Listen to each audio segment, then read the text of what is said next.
What's up, my loves? It's your girl Diamond. I'm back with my own review of Married to Medicine. It wasn't much. Quad instantly was over at Neil's house to let her know what's going on. That Simone, Contessa, and Toya were asking her about the robbery. Contessa was saying, how'd they get in? Was there any cameras? You okay? Neil said she felt interrogated because they were asking her questions. Questions of what they want to know. You know what I'm saying? Other than how are you feeling, what happened? Did they catch anything? Did the security guard catch anything? What happened? Okay? Like, those are simple questions of asking somebody what happened, okay? It wasn't to overlook how traumatized you were, but it's asking simple, generic questions. So now she's playing off as if they were questioning her that she planned the robbery, she set it up, and it's like, oh wow, really?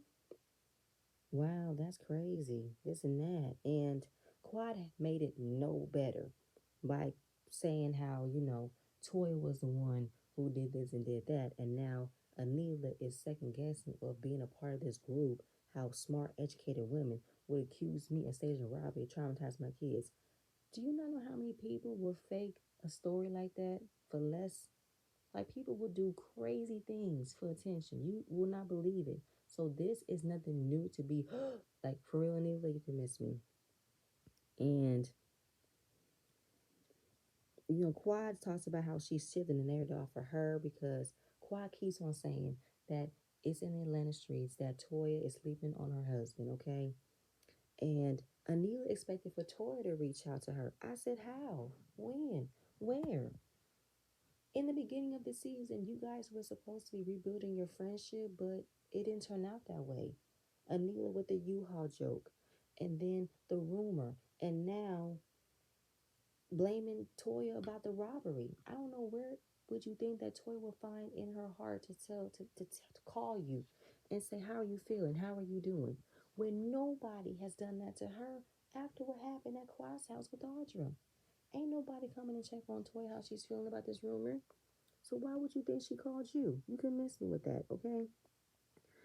Jackie. Jackie's having a little get together with Curtis and Cecil and Simone. She has a hard time making a charcuterie board because Jackie don't cook. And they want to know what happened at my house. What happened? What happened at your house was a shit show, okay? Because everybody is having issues with everybody, okay? Usually it'd be one or two people, but no. Everybody is at odds with everybody and we gotta fix it. So right now, where do we start? How about going back to the first place they had their first couple trip, which was in Blue Ridge, Georgia? That's the plan. We're going to Blue Ridge. Now, Anila, Karen, and her children are preparing for Mrs. Gomez. Welcome back. Okay? After wishes, giving her a car, giving her a place to stay, giving her more money, Miss Gomez comes back after being away from them for a whole month. A whole month. And it makes me look at it. You couldn't handling your own children, your own life for a month, Anila? You really couldn't tack it? I'm thinking that it's been 6 months. It's been a month. And your mom didn't make it no better, but you didn't make it no better that you want someone to clean up after you and raise your kids at the same time to the point where she's giving them pizza again. Listen, Anila, I'm in no way, shape, and form trying to call you out that you don't cook because I don't really cook either, but I know how to. And if need be, I will prepare my kids something if I have to. You don't try. I don't, have we ever seen Anila actually attempt to feed her kids an actual meal, then buying DiGiorno's and ordering from Domino's? Have we seen that? I mean, she don't even know how to make cocoa. So burning the pizza didn't make it no better. And I'm just like, did Miss Gomez, did she really leave? Did she leave? Because Anila keeps saying that she's so happy that she came back after dealing with her personal issues. And it wasn't personal issues. She left to be with her family. Like, she can leave her family for a period of time, but God forbid, she's gone for a month from you and you lose your shit. She's not your kid's grandparent. She's not like, I don't, y'all really went out of your way to get this woman back to take over a job that you guys do not want. I'm sorry. You guys are giving me, you guys don't want to be parents. I'm sorry how it's being portrayed, but it's given you guys are like looking at kids as a hindrance to y'all. Y'all just let everything falls under the shoulders of one woman, one elderly woman at that. She's elderly. She doesn't have the spring in her step like she used to take care of two children. Like, whatever, I'm done. Contessa has her competition, has arrived. She's been doing very well with her strict diet, eating nothing but grains and vegetables and bland fish. It's all coming to this moment. She's getting her body tan to accent the muscles and the toneness that she's, obtained. And she won. When she walked on that stage, number 24, Contessa Metcalf, she was the Haute Doc, the Haute Doc. Contessa's body is incredible. Incredible. Okay, I'm like, I want that. All of that is natural. I don't see no cellulite marks. I don't see no stretch marks. I see nothing but body in the right places. Contessa, I want that. That's a goal for me. Scott was really trying to pay attention because he had all these women's bodies in front of him, but he was very happy. They talked about, last year was a hard year for them, but this is a stepping stone for them to get to a better place. Her father was there, her family was there. It was a really nice moment. I'm very happy for Contessa. So right now, everybody is headed their way to Blue Ridge, okay? And there will be some confrontation. There will be some things to address. Audra and Martin are coming. They just came back from their 3-day wedding. Everybody had a great time. 6 figures well spent. Based off of the photos that they show us, Audra looked beautiful. The wedding looked like it was a really fun time. Why didn't they show it? They didn't have improvement of showing it. I would love to see the breakdown of the marriage and seeing the actual, ceremony. That would have been nice. Um, Coming on the trip, they do have rules, okay? They are going to address things. You will not leave if you're uncomfortable. Sit down and take it. There will be no getting into each other's faces. No objects were thrown. And then they showed a scene where Heavenly and Carly were throwing drinks at one another. I saw that clip on Instagram. I said, what happened? Heavenly, what made you throw a drink on Carly? What happened? You know what I'm saying? That needs to be addressed at the reunion. Okay? We didn't even see that scene before. And if you break any of these rules and gets out of line, you gotta leave. Good luck, because that's gonna be everybody else's cue to exit. Because you're gonna tell me I can't do this, I'm gonna go. So the cabin is gorgeous. Now, Jackie and Simone assigning rooms to everybody because we're not going to have it like it was the first time. Everybody was fighting for a room. No. Toya and Eugene was the first to arrive. She's feeling away, you know. So Jackie and Simone take her to her room to talk her down, to let her know this trip is about healing, come together, okay? Because this friend group needs healing. We're now crossing the line of destroying families, and that's not what we do, okay? So I want you to let down your guard, open up so we can heal. And she also is going to take that advice because her pastor's wife told her to move forward with acknowledging the other person's feelings, okay? Even if you don't agree with it. So the people that I've hurt, I have to listen. I have to know what I did to hurt them, and it has to be the same about me. Even if you felt they wronged you, you still have to let them know how they wronged you, and you have to receive the same thing. They have to let you know how you've hurt them. Give that compassion, give that understanding, okay? And the fact that Toya is receiving this information, receiving the fact that I can't be the only one who's hurt. They're hurt too. I have to listen to how they're hurt as well. So Eugene is cooking, ground turkey. Jackie is very self-conscious, no, health conscious. And she said, can we have wheat pasta? No, Jackie. No. No. Jackie, when it comes to trips, don't question me. Don't count my calories. Don't count what I'm eating. Don't count the salt intake. Don't do it. Let me indulge in peace. Don't do it. So, Heavenly, Audra, Martin, and Quad was the first to arrive. Audra and Martin were wearing matching champion outfits. Very cute. I want an outfit. And Cecil is messy. He said, "Is that a champion outfit? That's cute." So was it who took him to their rooms? I think it was Simone. So then there was a back and forth between Heavenly and Quad because Heavenly is by herself. Damon's not coming to the next day. And Haley don't want to be near a room of people who's having sex. So Quad has a room with a separate bed. And we didn't even know if we are going to be alone. So we have a guest bed for you. And Heavenly makes a joke that she can't have sex because she's not married. And Quad was like, ma'am, weren't you pregnant before you got married? Yeah. And she said, my bad, I'm sorry. Heavenly can't you can't do that. So don't throw stones at glass houses, okay? So Toy comes back downstairs and wonder who came in. And she's not trying to hold a grudge against Audra, but the girl did come at me. And I'm not comfortable yet. And I need to feel comfortable.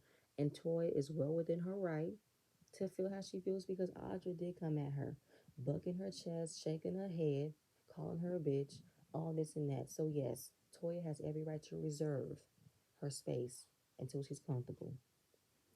And Audra is the same way, you know what I'm saying? I just want to be with my man. I don't want no drama, okay? So, Heavenly sits down and talks to Toya and she apologized to her about what happened at Jackie's house. How she acted wasn't right, you know? And Toya said, listen, you felt the way you felt because your mother passed. And Heavenly's been crying a lot lately and she doesn't like crying. Toya said, you don't like crying? Why? I don't like it. Heavenly, you're entitled to cry. Your mother passed.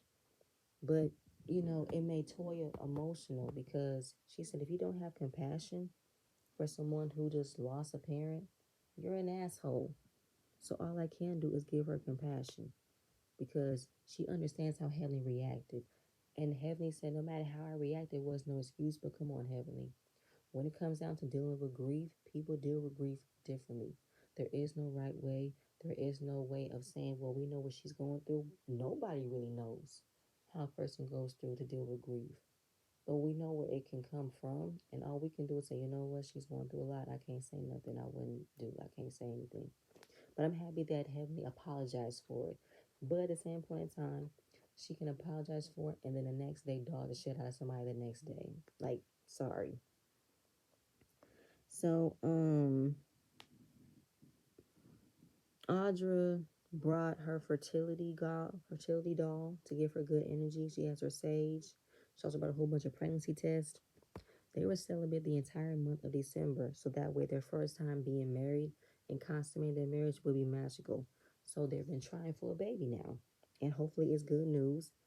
Clear Blue, she's pregnant. It's a plus. She's super excited because Martin doesn't have any children. But when he met Audra, she already had her son Kingston, who became an extra blessing. And now he can experience what it's like to have a child for the first time. And it was a really nice moment. I actually felt something that I've always felt when it comes to my children because I was in that same feeling when it came down to my son and my daughter.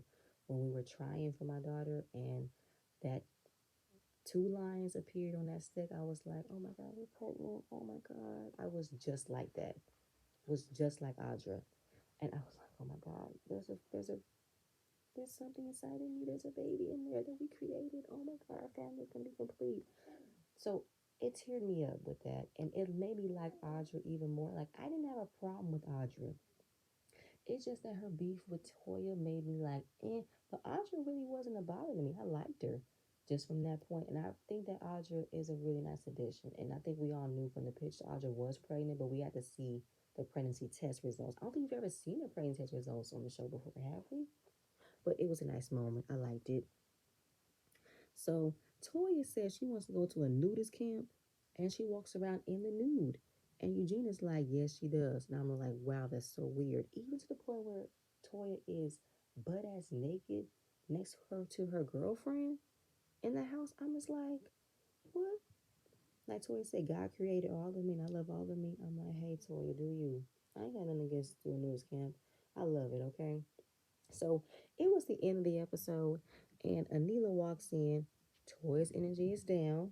She has a right to feel away because nobody else could have brought the rumor but Anila. And now the rumor itself, you're now accusing me of robbing you. I'm not really excited about being in the same room with you. I'm really not. I'm not in the kumbaya moment field, and Toya is within her rights to not be in that field. She's absolutely right. Because it's so funny how Anila and Kieran wants understanding about the rumors being said about them, but can't give the same grace to Toya. So they get their rooms. Anila's paranoid because there's an open window. Where's the privacy? Where's the camera? You know what I'm saying? Got a little bit of PTSD, understandable. And how this is the moment to confront people who are calling us liars about the robbery, and how Toy Queen Wonder did this, and I don't know how I could be a part of a friend group who would do this to me. As if you did not engage in a rumor in the same friend group, Anila. Like I'm just saying, what's good for goose is good for the gander. If you want sympathy of people saying how you might have staged a robbery and that's not true, that's hurting your feelings, how was it that you're not giving the same grace to Toya? That the rumor could hurt her family and hurt her feelings. Make that make sense. And Quad is over there co-signing because she wants to see Toya in misery. Like, even when it came down to her going to Anila's house, she said she doesn't put nothing past Toya. You think so low of Toya that she would set up Anila to get robbed? For real, Quad? Okay. So dinner is served. Eugene, thank you for the meal. Everybody was like, this food is so freaking good. And I think it was Quad who asked Anila how she was doing, taking it day by day.